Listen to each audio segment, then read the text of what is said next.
మన ప్రభుత్వంలో కరోనా 2 సంవత్సరాలు వృధా చేసిన 2 సంవత్సరాలు కరోనాను ఎదుర్కొన్న నిరోధాత్మ నాయకుడిగా జగన్మోహన్ రెడ్డి వైద్యం యొక్క అవసరాలను గుర్తించి 17 కొత్త మెడికల్ కళాశాలలు 17 జనరల్ హాస్పిటల్ కూడా ప్లాన్ చేసి కట్టే నేపథ్యంలో ఇప్పటికే 5 పూర్తి అయిపోయినాయి.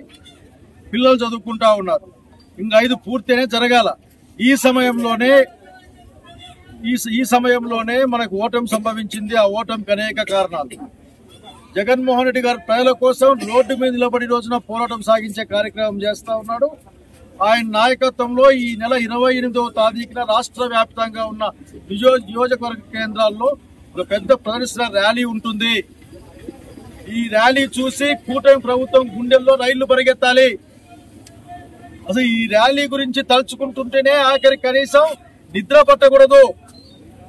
ఆ గవర్నమెంట్ మెడికల్ కళాశాలల్ని ప్రైవేట్ మెడికల్ కళాశాలగా మార్చడానికి భయం పుట్టాలి ఆఖరికి చంద్రబాబు నాయుడు అతని ప్రభుత్వానికని చెప్పదలుచుకున్నాం.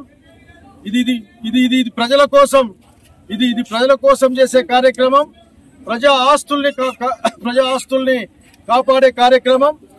అసలు ఒక ప్రైవేట్ మెడికల్ కాలేజ్ ఉంటే మనం అక్కడ రోడ్డు పైన భయంగా ఉండాలి. అదే ప్రభుత్వ మెడికల్ కళాశాల ప్రభుత్వ ఆసుపత్రులు ఉంటే మనవి కాబట్టి ధైర్యంగా ముందుకెళ్తాం. ప్రజల కోసం ఈ రోజున చంద్రబాబు నాయుడు మన నాయకుడు పెట్టిన జగన్మోహన్ రెడ్డి గారు పెట్టిన 17 మెడికల్ కాలేజ్ కూడా భవిష్యత్తు ఉంచే అవకాశం లేదు. ఇప్పటికే ఒక 10కి టెండర్ పెట్టారు. ఆయన ఆఖరికి టెండర్లు అయిపోతా ఉన్నాయి. కానీ మన నాయకుడు చెప్పాడు, టెండర్లు ఎవడేస్తాడో వేయండి, రండి చూద్దాం. టెండర్లు వేసినా సరే వచ్చేది వైఎస్ఆర్సీపీ ప్రభుత్వమే, కాబోయేది జగన్మోహన్ రెడ్డి సీఎం మాత్రమే. కనుక ఖచ్చితంగా వెనక్కి తీసుకుంటామని చెప్పారు. ఆ సందర్భంగా మనం జగన్మోహన్ రెడ్డి గారి యొక్క చేతులు బలోపేతం చేయాలా. 28వ తారీఖున 10,000కు పైగా ఇక్కడ మనం ఉండబోతా ఉన్నాం, ర్యాలీ చేయబోతా ఉన్నాం. ప్రతి గ్రామంలో వాళ్ళు కూడా పోయి చెప్పండి, జగన్మోహన్ రెడ్డి ఈ రోజు మనకు చెప్పాడు ప్రజల ఆస్తుల్ని కాపాడడం కోసం.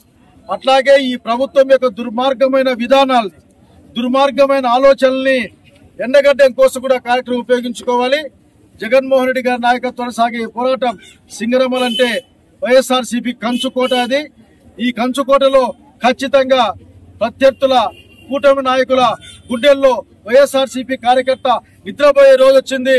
అది 28వ తారీఖున 10 గంటలకల్లా అందరం ఇక్కడ హాజరు కావాలని, ప్రభుత్వ మెడికల్ కళాశాలని ప్రభుత్వంలో జరిపించేందుకు కోసం జరిగే పోరాటంలో జగన్మోహన్ రెడ్డి గారి యొక్క చేతుల్ని బలోపేతం చేయాలని, ఆయన అడుగు వేసుకుంటూ ఖచ్చితంగా ఈ కూటమి ప్రభుత్వం అమ్మాలనుకున్న ప్రైవేట్ కాలేజీల్ని ఆపుతామని కూడా విజ్ఞప్తి చేస్తూ గవర్నర్ గారి దగ్గరికి జరిగే సంతకాల సేకరణ కూడా పెద్ద ఎత్తున చేపట్టాలని, మా నియోజకవర్గంలో పెద్ద ఎత్తున సంతకాల సేకరణ ఇప్పటికే జరుగుతూ ఉంది.